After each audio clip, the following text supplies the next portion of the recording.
सबसे पहले तो यह बात मैं सरला जिज्जी को बताऊंगी। हेलो हेलो, राधे राधे जिज्जी। राधे राधे भाभी, राधे राधे। और बताओ भाभी कैसी हो? बड़े दिनों बाद जिज्जी की याद आई है आपको। अरे जिज्जी बधाई हो, आपके भतीजे ने आपकी भतीजी बहू ले आया। क्या क्या बोल रही हो भाभी? मतलब विशाल ने उसी लड़की से शादी कर ली जिसकी वो गुणगान कर रहा था कुछ महीनों से? हाँ जिज्जी, पर इतना घबरा क्यों रही हो? आप जानती हो वह लड़की महीने के 1.5 लाख रुपए कमाती है।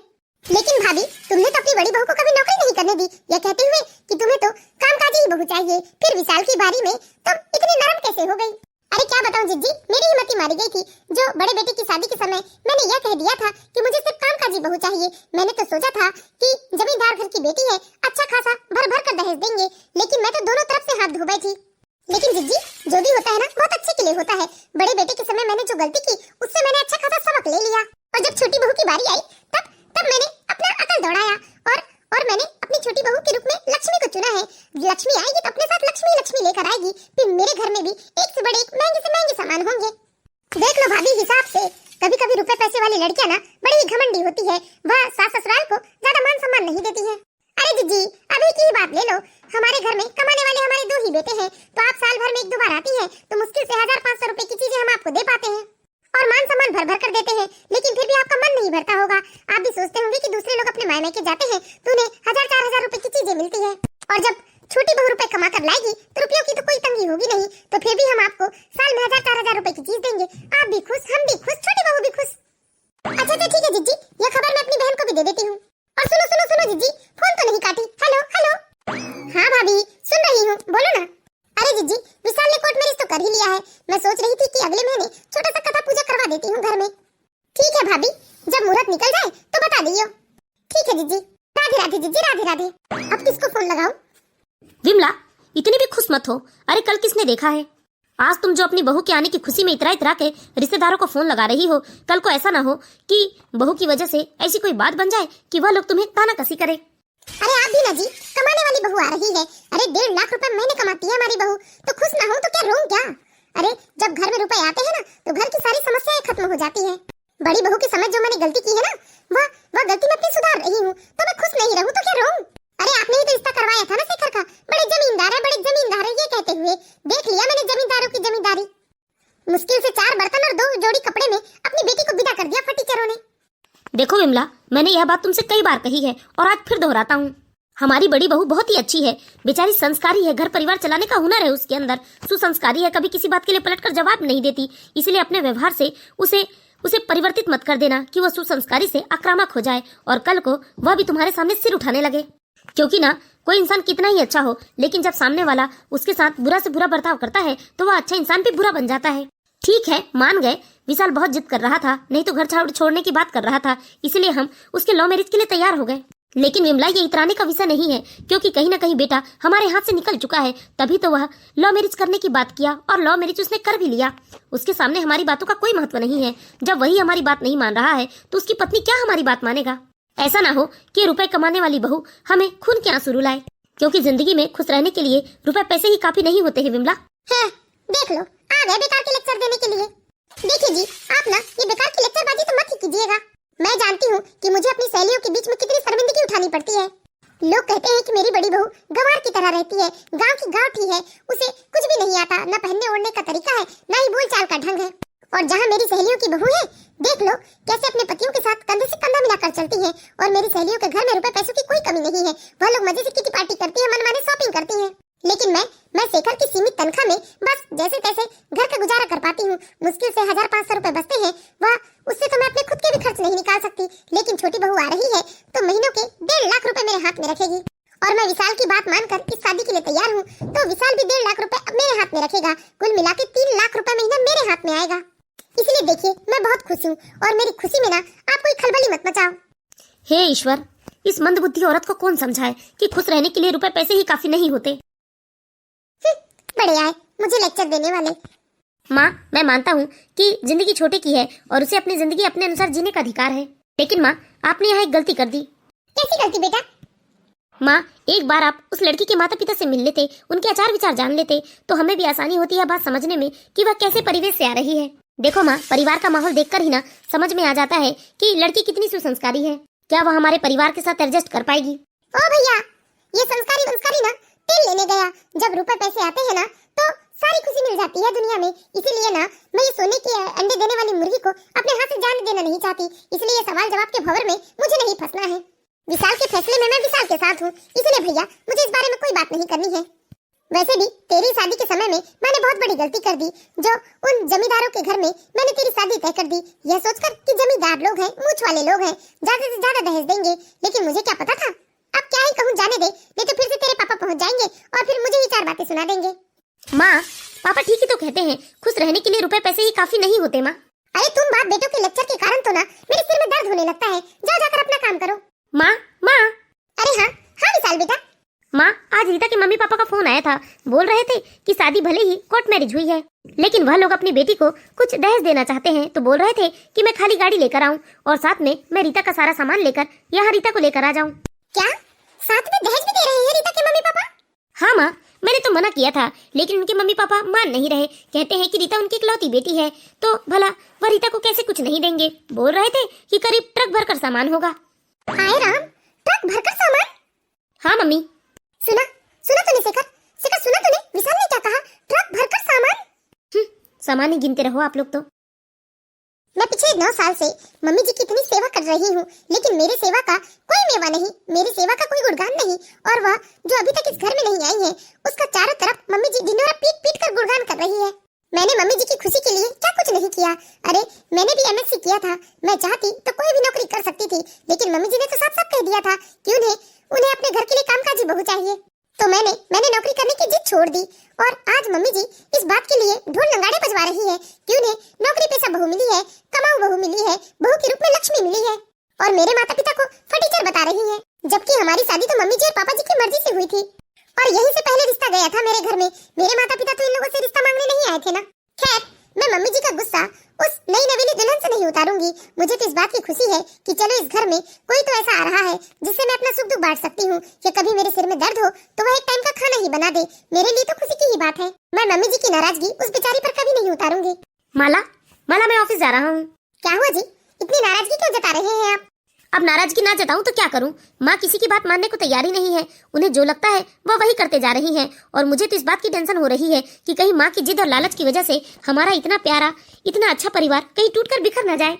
हाँ जी, टेंशन तो मुझे भी इस बात की बहुत है, लेकिन मम्मी जी की तो खुशी का ठिकाना ही नहीं है। वह तो पूरे रिश्तेदारियों में ढोल पीट पीट कर बता रही है कि उन्हें बहू नहीं बल्कि लक्ष्मी मिली है साक्षात। लेकिन देखिए जी, बेकार में गुस्सा मत कीजिए। वैसे भी यह देवर जी की जिंदगी है, उनका फैसला है। अगर उन्हें रीता पसंद है और रीता के साथ वो खुश रह सकते हैं, तो हम कौन होते हैं बीच में बोलने वाले। और वैसे भी जो हमारे साथ नहीं हुआ उसके लिए हम देवर जी या देवरानी के ऊपर तो अपना गुस्सा नहीं उतार सकते ना। इसलिए मैं चाहती हूँ जो जैसा चल रहा है उसके साथ हमें वैसे ही खुश रहना चाहिए। हाँ, तुम ठीक ही कहती हो माला। मुझे क्या करना, यह विशाल की जिंदगी है, विशाल अपने तरीके से जिए। अच्छा ठीक है, मैं जा रहा हूँ। अरे लंच तो लेते जाइए। आज तो बस हाफ डे ही करूंगा मैं, क्योंकि सिर में भी बहुत दर्द हो रहा है मेरे। ठीक है जी, आप आ जाइए, फिर गर्मा गर्म खाना खिलाती हूँ मैं आपको। माला बहू, ओ माला बहू, सारी तैयारी हो गई ना? सारे पकवान तैयार तो है, रीता किसी भी वक्त आ सकती है। और हाँ, तुमने रीता और विशाल की सफाई अच्छे से तो की है ना? फूल वगैरह सब व्यवस्थित किया है या नहीं? हाँ मम्मी जी, सब कुछ व्यवस्थित कर दिया है मैंने, और पकवान भी बन गए हैं। और रही बात खीर बनाने की, तो वह मैंने छोड़ दिया है, क्योंकि जब नई नवीली दुल्हन आएगी तो खीर बनाने की रस्म तो हम उसी से करवाएंगे रात में। हाँ ठीक है, लेकिन देखो वह नौकरी पेशा है, उसे घर वर के ज्यादा काम हम तो आते नहीं होंगे, तो घर के सारे काम में तुम उसकी मदद करवाना। ठीक है मम्मी जी। अरे डोरबेल बज गई, लगता है विशाल आ गया रीता को लेकर। आराम से मम्मी जी। हे भगवान, दुनिया में कितने लालची लोग हैं। लोग लालच के लिए कितना स्वांग रचते हैं, कितना ढोंग धतूरा करते हैं। मुझे अच्छे से याद है, कुछ साल पहले की तो बात है, यही माँ जी नौकरी करने वाली बहू के बारे में कैसे कैसे शब्द कहती थी। माँ जी हमेशा कहती थी कि जो मर्द ना कमाऊ होता है वही अपनी पत्नी की कमाई पर पलता है। लेकिन जब आज विशाल भैया की बारी आई तो माँ जी ने तो अपने राग ही बदल दिए, और आज कमाने वाली बहू उन्हें सोने के अंडे देने वाली मुर्गी लगने लगी। हाय, मेरे विशाल ने बिल्कुल चांद का टुकड़ा चुना है। आहा, कितनी खूबसूरत है मेरी बहू। बड़ी बहू आकर आरती उतार लो, और साथ में नजर भी उतार लेना मेरी छोटी बहू की। जी मम्मी जी, अभी नजर उतारती हूँ। आओ रीता, स्वागत है तुम्हारा इस घर में। Oh thank you very much भाभी। आओ बेटा अंदर आओ। वो मम्मी जी, बाहर ट्रक खड़ा है नीचे, उसमें मेरे सारे सामान हैं। मैं सोच रही थी कि सामने से पहले उतरवा लेती। अरे नाना बेटा, तुम थक गई होगी, तुम जाओ कमरे में आराम करो, मैं हूं ना, मैं सब सामने से उतरवा लूंगी। ओके थैंक यू मम्मी जी। देवर जी जाओ जाकर रीता को पहले कमरा तो दिखाओ। ठीक है भाभी। चलो मैं चलकर सारा सामान उतरवा लेती हूँ, खोल कर तो देखूं क्या क्या आया है बहू के मायके से। माँ ये क्या बोल रही हैं आप? रीता के मायके से जो भी गिफ्ट्स आए हैं उसमें रीता का अधिकार है। रीता की मर्जी, चाहे वो अपने गिफ्ट आज खोले या कल खोले। आप इस तरह रीता के मायके से आए गिफ्ट्स नहीं खोल सकती हैं। अरे ये क्या बोल रहा है बेटा? तुझे याद है ना तेरे बड़े भाई की शादी के समय भी मैंने सारे गिफ्ट्स खुद खोल कर देखे थे और बहू के सारे भारी गहने मैंने अपनी अलमारी में रखे थे। माँ वो सब मैं कुछ नहीं जानता, लेकिन आप रीता के कोई भी उपहार को खोलकर नहीं देखेंगी। और रीता कोई छोटी सी बच्ची नहीं है जो अपने जेवर संभाल नहीं सकती। रीता की मम्मी ने दहेज में इतनी बड़ी अलमारी तो दी है ना, वो अपने सारे ज्वेलरी और जो भी महंगे सामान है वो अपने कमरे में अपनी अलमारी में ही रखेगी। और प्लीज आप रीता से इस बारे में कुछ मत कहिएगा, क्योंकि रीता को प्राइवेसी पसंद है। एक काम करता हूँ, मैं ही सामने से सारा सामान उतरवा लेता हूँ, नहीं तो रीता बहुत जल्दी गुस्सा हो जाती है। क्या सोच रही हो विमला? ये तुम्हारी बड़ी बहू नहीं, ये तुम्हारी छोटी बहू है। इसलिए जरूरी नहीं कि जो राज तुमने अपनी बड़ी बहू पे चला लिया वही राज तुम अपनी छोटी बहू पर चला लो। आपकी तो ना लेक्चर देने की आदत कभी खत्म नहीं हो सकती और जले में नमक छिड़कना बखूबी आता है आपको। अरे अभी नई नई है इसलिए कुछ नहीं बोल रही हूँ, लेकिन आज नहीं तो कल तो जरूर बोलूंगी ना। मैं इस घर की मालकिन हूँ, इस घर की सास हूँ मैं, और वो इस घर की छोटी बहू है। जब बड़ी बहू मेरी इशारों पर चलती है तो छोटी क्यों नहीं चलेगी? वो तो वक्त ही बताएगा विमला। अरे जाकर देखती तो हूँ ऐसे कैसे ट्रक सामानों से भरा है। देखिए देवर जी को उनकी अपनी पत्नी और पत्नी की प्राइवेसी की कितनी चिंता है। और एक आप है, जब मैं इस घर में ब्याह कर आई थी तो मेरे मायके से आया एक एक सामान, यहाँ तक जो मेरे पर्सनल सामान थे वह सब मम्मी जी और ननद जी ने खोल खोल कर देख लिया था, और उसमें से जो उन्हें पसंद आया था वो उन्होंने रख भी लिया था। और एक आप है, आपको तो अपनी पत्नी की जैसे परवाह ही नहीं है। माला ये क्या तरीका है? मैंने तुम्हें पहले ही समझाया था कि हमारा इतना प्यारा सा परिवार है, हम सब लोग कितने प्यार से इस घर में रहते हैं और नई बहू के आ जाने से हमारे इस प्यारे से परिवार में कोई दरार ना आए। लेकिन ये क्या कि रीता बहू आज इस घर में आई है और आज ही तुम मुझसे इस तरह नाराज होकर जा रही हो। हाँ जी सच कह रहे हो आप, मुझे अपनी तुलना रीता से बिल्कुल नहीं करनी चाहिए। रीता अलग है, मैं अलग हूँ। मैं रीता की वजह से अपने रिश्ते में कोई दरार नहीं आने दूंगी। आई एम सॉरी जी। विमला जी की बड़ी बहू बहुत ही सीधी, शांत और संस्कारी थी, लेकिन विमला जी ने कभी अपनी बड़ी बहू की कदर नहीं की थी। छोटी बहू के आते ही विमला जी बस छोटी बहू का गाना गुनगुनाने लगी थी। धीरे धीरे समय बीत रहा था, लेकिन विमला जी की छोटी बहू तो अपने आप में ही मगन रहती, उसे घर परिवार से कोई मतलब ही नहीं रहता था। लेकिन फिर भी विमला जी उससे खुश ही रहती थी, क्योंकि वह रुपए कमाने वाली बहू थी। धीरे धीरे 1 महीने का समय गुजर जाता है और विमला जी तो बस उस दिन का इंतजार कर रही थी जब विमला जी की बहू रीता को उसकी सैलरी मिलती।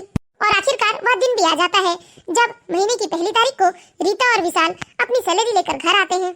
मैंने तो सोचा था कि छोटी बहू आ गई है तो थोड़ी बहुत घर के कामकाजों में मदद हो जाएगी, लेकिन यह क्या, उसे तो रसोई का कोई काम जैसे पसंद ही नहीं है।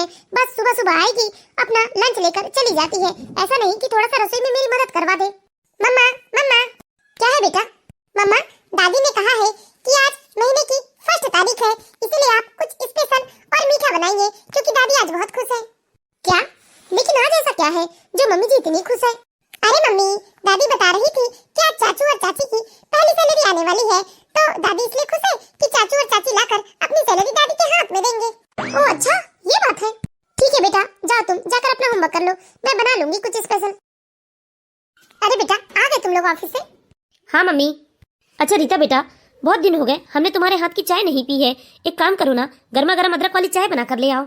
अरे आप भी ना जी, बेचारी थकी हारी आई है, उसे चाय बनाने क्यों बोल रहे हो? मैं भी बड़ी बहू को आवाज लगाती हूँ, बड़ी बहू जरा 4 कप चाय बनाकर तो ले आना। हाँ मम्मी जी, सच में मैं बहुत थक गई हूँ। एक काम कीजिए, आप मेरी चाय ना दीदी से बोलकर मेरे कमरे में ही भिजवा दीजिएगा। हाँ मम्मी, मेरी भी चाय भिजवा दीजिएगा। अरे बेटा बैठो तो, थोड़ी देर बैठकर हमारे साथ चाय तो पी लो। वैसे आज तो महीने की पहली तारीख थी ना बेटा, आज तो तुम लोगों को सैलरी मिल गई होगी। हाँ मम्मी। तो बेटा लाओ मैं संभाल कर रख देती हूँ लॉकर में। ओह मम्मी जी, ये ऑनलाइन का जमाना है, कोई हाथ में तो रुपए मिलते नहीं है ना, हमारे रुपए तो हमारे अकाउंट में ही आते हैं, फिर हाथ में कैसे रख दें हम आपके? ओके मम्मी जी, मैं बहुत थक गई हूँ, मैं अपने रूम में जा रही हूँ। माँ ये क्या तरीका है? आप उसे रुपए क्यों मांग रही थी? अरे वो कोई बच्ची है क्या जो अपने रुपए नहीं संभाल सकती? आप ले देकर ना बस मेरी इंसल्ट करवाने पर तुली हो। अब वो मुझे 4 बातें सुनाएगी कि मेरी माँ कितनी गवार है और कितनी लालची है जो बस ले देकर रुपए ही मांगते रहती है। सुन लिया तुमने क्या कहा तुम्हारे लाडले ने? हाँ, आपको तो मौका मिल गया ना मुझे 4 बात सुनाने की। अरे आज रुपए नहीं दिए तो क्या, जब भी मैं किसी काम के लिए रुपए मांगूंगी तब ये दोनों मना नहीं कर सकते, मुझे रुपए जरूर देंगे। और ये बड़ी बहू कहाँ मर गई? कब से 4 कप चाय बनाने के लिए बोली, लेकिन अभी तक चाय लेकर नहीं आई है। मम्मी जी ये क्या तरीका है? अरे मैं ही क्यों अकेले घर का सारा काम करूं? कभी कभी तो आप रीता से भी कहिए ना कि वह भी घर के कामकाजों में मेरी मदद करे। अरे वो नौकरी करती है, कोई तुम्हारी तरह घर में आराम से बैठकर 2 वक्त की रोटी नहीं तोड़ती। विमला बस करो, क्या कुछ भी बके जा रही हो? मेरा दिमाग खराब है, तुम लोग ना मेरे साथ मत उलझो। मैं इस वक्त किसी से बात नहीं करना चाहती। और वैसे भी छोटी बहू रुपए कमाती है, उसे काम करने के लिए कैसे बोल दूं मैं? मम्मी जी, अच्छी बात है कि रीता रुपए कमाती है, लेकिन वह रुपए मेरे ऊपर तो खर्च नहीं करती है ना, जो मैं अकेले ही दिन रात घर के कामों में घिसती रहूं। अब तो ये हमेशा का हो गया था, रीता घर के कामकाजों में कोई मदद नहीं करती, लेकिन फिर भी विमला जी रीता को घर के कामकाजों के लिए कभी कहती नहीं थी। और विमला जी को यही लगता था कि वो रुपए कमाने वाली बहू है, तो जब भी उन्हें रुपए की जरूरत होगी तो वह उन्हें रुपए जरूर देगी। लेकिन अब इस बात से माला को बहुत तकलीफ होने लगी थी, क्योंकि बेचारी माला अकेले ही घर का सारा काम करती थी। रीता, ये क्या? ये कौन सी ड्रेस पहन लिया तुमने? तुम्हें पता है ना कि मैं अभी फैमिली के साथ रहता हूँ। अगर मम्मी ने तुम्हें इस तरह की ड्रेस में देख लिया तो वो बहुत गुस्सा करेंगी। ओह विशाल, मैं और कितना सेक्रीफाइस करूं इस घर में आकर। देखो, अब बहुत आराम हो गया, बहुत छुट्टियां हो गई। अब मैं ना अपनी डेली की रूटीन में आना चाहती हूँ। तुम्हें मालूम है ना कि डेली मुझे मॉर्निंग वॉक करना कितना पसंद है, जिम जाना कितना पसंद है। अब मैं अपनी लाइफ को कंटिन्यू करना चाहती हूँ। नहीं रीता, प्लीज कुछ ही दिनों की तो बात है, फिर हमारा फ्लैट भी फाइनल हो जाएगा, उसके बाद हम वहाँ रहेंगे, फिर तुम जैसे चाहो वैसे रह सकती हो। तुमने तो मेरी लाइफ को ना बिल्कुल बोरिंग बना दी है। कभी कभी मुझे बहुत अफसोस होता है कि मैंने तुम्हें अपना लाइफ पार्टनर सिलेक्ट किया है। मैंने बहुत बड़ी गलती कर दी। ठीक है, मैं बाहर नहीं जा रही हूँ, रूम में ही एक्सरसाइज कर रही हूँ, लेकिन तुम अपनी भाभी से जल्दी से जाकर कहो मेरे लिए ऑरेंज का जूस बना दे, क्योंकि मुझे मॉर्निंग में ऑरेंज जूस ही पीना अच्छा लगता है। ओके, मैं जाता हूँ। मम्मी, अरे क्या हुआ विशाल? मम्मी भाभी कहाँ गई? रसोई में नहीं है भाभी। बेटा तेरी भाभी मंदिर गई होगी। क्यों, कुछ काम था तुझे माला से? हाँ मम्मी, वो रीता को ऑरेंज जूस चाहिए था, बस वही बनवाने आया था। क्यों, रीता बहू के हाथ पैर नहीं चलते क्या? वो अपने लिए जूस नहीं बना सकती? ये भूलो मत विशाल कि माला इस घर की बहू है, कोई नौकरानी नहीं जो तुम अपनी बीवी के लिए अपनी भाभी से जूस बनवाने आए हो। आप भी ना हमेशा उल्टी ही बात करते हैं। ये नहीं देखते कि बहू अभी नई नहीं है इस घर में, और वह कैसे अभी चूल्हा चौकी में पड़ जाए। वैसे भी वो कोई खाली पीली नहीं है, वह रुपए कमाती है, ऑफिस जाती है, और बड़ी बहू को तो इन सब की आदत भी है। आदत है तो क्या सबकी नौकरानी बन जाए वो? पापा प्लीज, आप कोई सीन क्रिएट मत करो। वैसे ही मैं ना बहुत एडजस्ट करके चल रहा हूँ। वैसे भी रीता मुझे कितने ताने देती है, कहती है मेरे घर के लोग पूरे गवार है। अच्छा, तेरी बीवी हमें गवार कहती है और तू चुपचाप तमाशा देखता है? मेरा मतलब आप लोगों से नहीं था, वो मुझे गवार कहती है, मैं ऐसा कहना चाहता था। नालायक कहीं का, जा, तेरी बीवी को जूस चाहिए तो तू ही जाकर बना ले। क्या बेकार की बात कर रहे हो तुम? अरे लड़के से कह रहे हो क्यों जूस बना ले? रुक जा बेटा, मैं ही चलकर बना देती हूँ। इस घर में तो कोई चैन से नहीं रह सकता। जाओ बनाओ, जूस बनाओ, बादाम शेक बनाओ, बहू की खूब गुलामी करो, क्योंकि बुढ़ापे में वही तो तुम्हारा सहारा बनेगी। हाँ बनेगी, क्यों नहीं बनेगी? अरे जो अपने लिए खुद एक गिलास पानी निकाल कर नहीं पी रही है, वह बुढ़ापे में तुम्हारी सहारा बनेगी? अरे खुद नहीं बनेगी तो क्या, रुपए कमाती है, मेरे देखभाल के लिए वह एक काम वाली लगा देगी। ठीक है, खूब ख्वाब देखो, खूब हवा में उड़ो, इतनी ऊंची उड़ान भरो कि जब जमीन में गिरोगी तो आवाज धड़ाम की आनी चाहिए। तुम्हें क्या समझ में आता है, पैसों से सब कुछ हो जाता है। बहुत पछताएगी, एक दिन विमला बहुत पछताएगी। यह हवा में उड़ रही है, छोटी बहू का गुणगान कर रही है, एक दिन ऐसा ना हो कि छोटी बहू इसे खून के आंसू रुलाए। मैं तो हमेशा अपने बड़े बहू और बड़े बेटे के साथ ही रहूंगा, क्योंकि मैंने छोटी बहू और छोटे बेटे का रंग देख लिया है। मेरी बहू लाखों रुपए महीने कमा रही है और वह कोई चूल्हा चौका देखेगी, मैं ही जल्दी से उसके लिए जूस बना देती हूँ। और मैं कल माला बहू से कह दूंगी, जब वो हमारे लिए चाय नाश्ता बनाएगी तो छोटी बहू के लिए जूस बना देगी। अरे मम्मी जी, मैंने तो आपको चाय बनाकर दिया था ना, आज ऑरेंज जूस पीने का मन कर रहा है क्या आपका? मैंने अपने लिए नहीं बनाया, ये तो छोटी बहू के लिए है। क्या छोटी बहू के लिए आपने ऑरेंज जूस बनाया? हाँ तो क्या, ऐसे मुंह खोल के क्या देख रही हो? बनाया मैंने। और सुनो, कल जब तुम हमारे लिए चाय नाश्ता बनाओगी तो छोटी बहू के लिए ऑरेंज जूस बना देना, उसे डेली ऑरेंज जूस पीने की आदत है, विशाल बता रहा था। ये क्या बात हुई मम्मी जी? मुझे तो लगा था कि इस घर में छोटी बहू आ गई है तो आप रसोई में मेरा हाथ बटाएगी वो, लेकिन आप तो उसके लिए मुझे ऑर्डर दे रहे हो। ये क्या माला बहू, मुझे तुमसे उम्मीद नहीं थी। मैंने तो सोचा था कि तुम इतनी समझदार तो हो कि समझोगी कि वह लाखों रुपए महीने कमा रही है, तो धीरे धीरे हमारे घर का ठाट बदल जाएगा उसके पीछे। तो क्या उसके लिए तुम 2 टाइम का नाश्ता और खाना नहीं बना सकती? मम्मी जी, मुझे अपनी कोई ठाट-बाट नहीं बदलनी है, मैं जैसे रह रही हूँ बहुत खुश हूँ अपने परिवार के साथ। और हाँ, वह भी इस घर की बहू है और मैं भी इस घर की बहू हूँ। वह लाखों रुपए कमा रही है तो मैं भी दिन भर घर में बैठकर नहीं रहती हूँ, उसे तो रसोई में मेरे साथ हाथ बटाना ही होगा। बेकार की बातें करके टाइम वेस्ट मत करो मेरा, हटो मेरे रास्ते से। छोटी बहू जूस का इंतजार कर रही होगी, बड़ी आई छोटी बहू की बराबरी करने वाली। ये तो अन्याय पे अन्याय हो रहा है मेरे साथ। क्या मुझे मम्मी जी ने इस घर की नौकरानी समझ के रखा है? हो जाए चाहे, मैं छोटी बहू की नौकरानी नहीं बन सकती। वो भी इस घर की बहू है और मैं भी इस घर की बहू हूँ। मैं तो शेखर जी से साफ साफ कह दूंगी। क्या हुआ माला, क्या कह दोगी तुम मुझसे साफ साफ? देखिए ना जी, ये तो हद ही हो गई है। मम्मी जी मुझे छोटी बहू की नौकरानी बनाना चाहती है। कहती है कि रोज सुबह उसके लिए ऑरेंज का जूस बनाऊं, उसका लंच बनाऊं, और वो लाखों रुपए महीने कमाती है तो रसोई में वो कुछ भी हेल्प नहीं करेगी मेरी। ऐसा होता है क्या बताइए? ये तो गलत बात है। मैं मम्मी से बात करूंगा, तुम चिंता मत करो और जल्दी से मेरा लंच बना दो। और हाँ, चिंकी को भी स्कूल के लिए देर हो रही है। ठीक है जी, मैं बनाती हूँ, वेट कीजिए आप। माला को अपनी सास की बात सुनकर बहुत तेज गुस्सा आया था, लेकिन फिर भी वो अपने गुस्से को कंट्रोल करते हुए अपने पति और बच्चे के लिए लंच बनाने लगती है। चलो, मैंने इनका लंच तैयार कर दिया और अपनी बिटिया रानी के लिए भी उसकी पसंद का उपमा बना दिया है, और बाकी लोगों के लिए पराठे और सब्जी तो बना ही दिए हैं मैंने। भाभी, मेरा लंच पैक कर दिया क्या आपने? नहीं तो, लेकिन पराठे और सब्जी बना दिए हैं, पैक कर लो तुम। ओहो, ये उपमा बनाया है आपने, मैं उपमा खा लेती हूँ, उपमा मुझे बहुत पसंद है। ये क्या बात हुई? मैंने अपनी बेटी के लिए उपमा बनाया था और ये महारानी उपमा उठा कर ले गई। आज तो मैंने इससे कुछ नहीं कहा, लेकिन कल से इसे मैं साफ साफ कह दूंगी कि इसे रसोई में थोड़ी बहुत तो मेरी मदद करनी ही होगी। इसी तरह धीरे धीरे समय बीत रहा था, लेकिन रीता तो अपनी हरकतों से बाज नहीं आ रही थी। वह घर के किसी कामों में कोई मदद नहीं करती, बाहर घूमती, पार्टियां करती और घर में अपनी मनमानी करती, किसी की बात नहीं सुनती। लेकिन फिर भी विमला जी खुश रहती, यह सोचकर कि वह रुपए कमा कर आती है। सुनिए जी, मुझे 20,000 रुपए की जरूरत थी, जरा दीजिए तो। मेरी सारी सहेलियां शॉपिंग पर जा रही है, जरा मैं भी तो शॉपिंग कराऊं। बहुत महीने हो गए मैं शॉपिंग पर नहीं गई हूँ। मुझसे क्या मांगती हो? अपनी कमाऊ बहू से मांगो ना।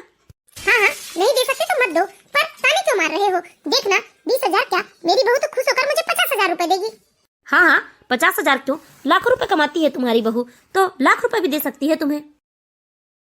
मम्मी जी, विशाल आए तो बता देना, मैं शॉपिंग पर गई हूँ अपनी सहेलियों के साथ, मुझे आने में देर हो जाएगी। और हाँ, मैं रात का खाना बाहर ही खा कर आऊंगी। अरे बहू, शॉपिंग से याद आया, वो मेरी सहेलियां भी वो जो नया मॉल खुला है वहाँ शॉपिंग के लिए जा रही हैं, तो मुझे भी थोड़े बहुत रुपए दे देती तुम, तो मैं भी शॉपिंग कराती। कितने रुपए चाहिए मम्मी जी? ज्यादा नहीं बेटा, 50,000 रुपए दे देती। व्हाट, 50,000 रुपए? मम्मी जी, आपका दिमाग तो ठीक है ना, या फिर बुढ़ापे का असर हो गया है आपको? 50,000 रुपए की शॉपिंग करेंगी आप? अरे बहू, मेरी सारी सहेलियां तो करती हैं शॉपिंग। अरे आपकी सहेलियां पागल है तो क्या आप भी पागल हो जाएंगी? ये कोई उम्र है 50,000 रुपए की शॉपिंग करने का? मैं आपको 10,000 रुपए दे देती हूँ, कर लीजिए शॉपिंग। लेकिन हाँ, हर बार मैं आपको 10,000 रुपए नहीं दूंगी शॉपिंग के लिए, पैसे कोई पेड़ पर नहीं लगते मम्मी जी। ये लीजिए 10,000 रुपए। यही था विमला तुम्हारा 50,000 रुपए। लाखों रुपए महीने कमाने वाली तुम्हारी बहू दे दिए तुम्हें लाखों रुपए। हाँ, आपको तो मौका चाहिए। अरे 50 नहीं दिए तो क्या, 10,000 रुपए दिए हैं उसने, और 10,000 रुपए भी कोई कम नहीं होते, समझे ना? अगर मैं अपनी बड़ी बहू से 500 रुपए भी मांगती ना, तो भी वो मुझे नहीं दे सकती थी, लेकिन मेरी छोटी बहू ने मुझे 10,000 रुपए दिए। ये कोई कम है क्या? जब देखो तब बस मुझसे उलझने के बहाने ढूंढते रहते हैं। यह तो शुरुआत है विमला, धीरे धीरे देखती जाओ कि छोटी बहू तुम्हें कैसे कैसे दिन दिखाती है। मैंने देख लिया कि मम्मी जी की नजरों में सिर्फ रुपए कमाने वाले की इज्जत है। मैं इतना कुछ करती हूँ, लेकिन मम्मी जी को दिखता नहीं। बस दिन भर इस घर की नौकरानी बनी रहती हूँ, लेकिन किसी को तरस नहीं आता मुझ पर। अरे दूसरों को तो छोड़ो, इन्हें ही दिखाई नहीं देता। उधर देवर जी को देखो कि कैसे रीता के आगे पीछे घूमते रहते हैं, उसे घर का कोई काम करने नहीं देते हैं। जब से रीता आई है तब से देवर जी ने दो झाड़ू पोछे और कपड़े वाली लगा दिए हैं। सिर्फ रसोई का काम है, लेकिन उसमें भी मुझे सिर्फ अकेले करना पड़ रहा है। मैं भी चाहती थी कि इस घर में मेरी देवरानी आए और बराबर से हम हंसी ठिठोली करें, एक साथ रसोई का काम करें, लेकिन रीता की नजरों में तो मैं एक कुक से ज्यादा और कुछ नहीं हूँ। सुबह से लेकर शाम तक बस रसोई में ही लगी रहती हूँ। सच्ची तो कह रही है माला, मैं माला की ओर बिल्कुल ध्यान नहीं देता। बेचारी माला अकेले ही घर के सारे कामों में उलझी रहती है, लेकिन मैं माला को समय दूंगा। मैं आज ही जाकर माला को सरप्राइज देता हूँ। माला, माला। हाँ जी, आ गए आप। बताइए, चाय के साथ पकोड़े बनाऊं या कुछ और खाएंगे आप? नहीं माला, आज मैं कुछ नहीं खाऊंगा, बल्कि आज मैं तुम्हें एक सरप्राइज देने आया हूँ। क्या सरप्राइज में यही है कि मुझे 10 लोगों का खाना बनाना है? नहीं माला, अगले हफ्ते से मैं पूरे 7 दिन की छुट्टी ले रहा हूँ और हम तीनों बाहर घूमने जाने वाले हैं। सच में? सच कह रहे हैं आप? हाँ माला, बिल्कुल सच कह रहा हूँ। आज से ही तुम तैयारियां शुरू कर दो। ठीक है जी, वैसे भी इतने साल हो गए हम लोग कहीं बाहर नहीं गए हैं। रीता की खुशियों का ठिकाना नहीं था, क्योंकि रीता को शिखर से ऐसी उम्मीद नहीं थी कि वह अचानक बाहर घूमने जाने की प्लानिंग करेगा, क्योंकि रीता अकेले घर गृहस्थी संभालते संभालते बहुत चिड़चिड़ी सी हो गई थी। उसे भी यही लगता था कि वह कुछ दिनों के लिए इस घर के कामकाज और जिम्मेदारियों से आजाद होकर अपनी मर्जी से जिंदगी जिए, और शेखर ने उसे सरप्राइज दे दिया। वह खुशी खुशी तैयारियों में लग जाती है। माला ने घूमने जाने वाली बात अपने सास ससुर को बता दी थी और उन्हें भी इस बात से कोई परेशानी नहीं थी। आज मैं थोड़े से सूखे नाश्ते बना लेती हूँ क्योंकि कल तो निकलना है हमें। भाभी भाभी क्या हुआ रीता? भाभी पता है मैं रोज लंच लेकर जाती ना तो कोई ना कोई फ्रेंड जरूर मेरे साथ लंच करता था और आपके बनाए खाने की बहुत तारीफ करता था। इसलिए मैंने अपने सारे ऑफिस फ्रेंड को कल खाने के लिए इनवाइट कर दिया है। सो प्लीज कल अच्छे से अच्छे पकवान बनाना आप। क्या तुमने मुझसे पूछे भी नहीं अपने फ्रेंड्स को इनवाइट कर दिया? हाँ भाभी, अब मैंने सोचा कि इसमें पूछने वाली क्या बात है, लेकिन कल तो मैं बाहर घूमने जा रही हूँ इनके साथ, वो भी पूरे 1 हफ्ते के लिए। व्हाट? ये क्या बोल रही हैं भाभी आप? आपने मुझे पहले बताया क्यों नहीं? मैंने मम्मी पापा को तो बता दिया था और तुम्हें बताती भी कब? तुम्हारे पास तो टाइम ही नहीं होता, बस तुम इधर उधर से आती हो, खाती पीती हो और निकल जाती हो। क्या मतलब मैं खाती पीती हूँ निकल जाती हूँ? मैं कोई घूमने नहीं जाती हूँ, रुपए कमाने जाती हूँ। और वैसे भी भाभी अब ये मेरी इज्जत का सवाल है। मैंने सबको इनवाइट कर दिया है, इसीलिए आप अपना प्लान कैंसिल करो और कल सबके लिए पकवान बनाओ। तुम पागल तो नहीं हो? मैं तुम्हारे ऐसे इडियट से प्लान के लिए अपना इतना अच्छा टूर कैंसिल कर दूं? वैसे भी मैं तुम्हारी नौकरानी या बंधुआ मजदूर नहीं हूँ जो मैं तुम्हारे इशारों पर चलूंगी। वैसे भी तुम इस घर की छोटी बहू हो, तुम बड़ी बहू पर हुक्म नहीं चला सकती, समझी ना? भाभी क्या बकवास कर रही हैं आप? बकवास नहीं कर रही हूँ मैं, वैसे भी हमने टिकट्स बुक कर लिया है, काफी रुपए खर्च कर लिए हैं, सारी पैकिंग हो गई है। ऐसे कैसे कितने रुपए खर्च कर लिए आपने? बताइए कितने रुपए खर्च किए हैं? मैं आपको रुपए दे देती हूँ, लेकिन आप अपना प्लान कैंसिल करो क्योंकि मेरी इंसल्ट नहीं होनी चाहिए। ये अजीब दादागिरी है, भला मैं क्यों अपना प्लान कैंसिल करूंगी? और ये रुपयों का धौंस ना तुम मुझे मत दिखाना रीता। भाभी अगर मेरी इंसल्ट हुई ना तो याद रखना मैं इस घर में 1 मिनट नहीं ठहरूंगी।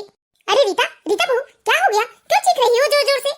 देखिए ना मम्मी जी, कल मैंने अपने ऑफिस फ्रेंड को खाने पर इनवाइट किया है और दीदी कहती है कि ये कहीं ट्रिप पर जा रही है। हाँ ट्रिप पर तो जा रही है, लेकिन तुमने पहले क्यों नहीं बताया?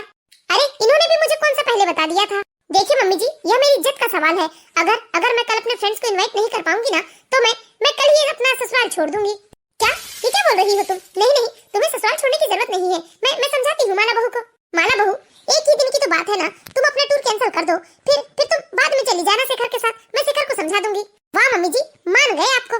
मतलब आप मुझे अपनी छोटी बहू की नौकरानी समझती हैं, जो वह जब बोलेगी तब मैं वैसा करूंगी। क्या मेरे अपने कोई फैसले है? मेरी अपनी कोई लाइफ नहीं है? मैं जाऊंगी, कल ही जाऊंगी, जरूर जाऊंगी। अब मुझे फर्क नहीं पड़ता कि आपकी छोटी बहू यहाँ रहे या कहीं भी रहे। देखना शेखर, ये माला बेकार की बातें कर रही है, इसे बोल रही हूँ कि टूर कैंसिल कर दे तो ये मान नहीं रही है। नहीं माँ, मैं भी नहीं मानूंगा क्योंकि हम कल ही जा रहे हैं। अरे बेटा, छोटी बहू को गुस्सा आ रहा है, अगर कल ही अपने फ्रेंड्स को इनवाइट नहीं कर पाएगी तो ये घर छोड़ दूंगी बोल रही है। छोड़ रही है तो छोड़ दे, हमें क्या। चलो माला, चलकर तैयारियां करो, कल सुबह जल्दी निकलना है हमें। और हाँ, आप चाहो तो आप शौक से अपनी बहू की बावर्ची बन सकती हो। वेरी गुड बेटा, आज पहली बार तुमने माला के हक की बात की है। जाओ बेटा, खूब एंजॉय करो। विशाल क्या हुआ रीता? विशाल, आज इसी वक्त हमें यह घर छोड़ना है और हमारे फ्लैट में शिफ्ट होना है। व्हाट? तुम मुझसे अब कोई सवाल जवाब नहीं करोगे। चलो जल्दी और चलकर अपने सारे सामान पैक कर लो। बाप रे, तुम लोगों ने फ्लैट भी ले लिया और हमें बताया भी नहीं। मम्मी जी, हम अपने पैरों पर खड़े हैं, हम किसी के ऊपर आश्रित नहीं हैं।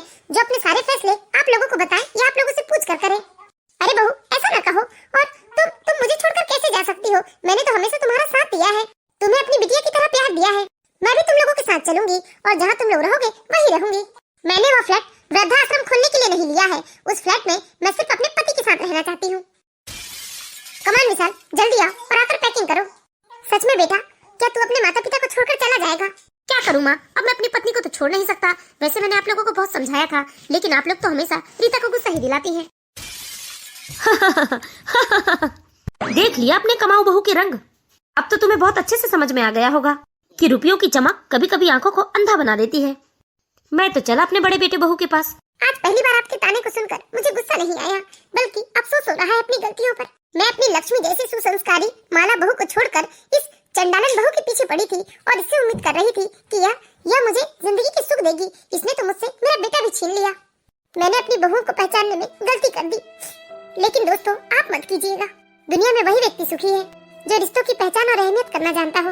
इस तरह विमला जी को अपनी गलती का एहसास होता है और वह फूट फूट कर रोती है। तो हम आशा करते हैं दोस्तों, आप लोगों को ये कहानी जरूर पसंद आई होगी। कहानी अच्छी लगी हो तो प्लीज इस वीडियो को लाइक कीजिए और इसी तरह की मोरल स्टोरीज देखते रहने के लिए हमारे चैनल को सब्सक्राइब करें।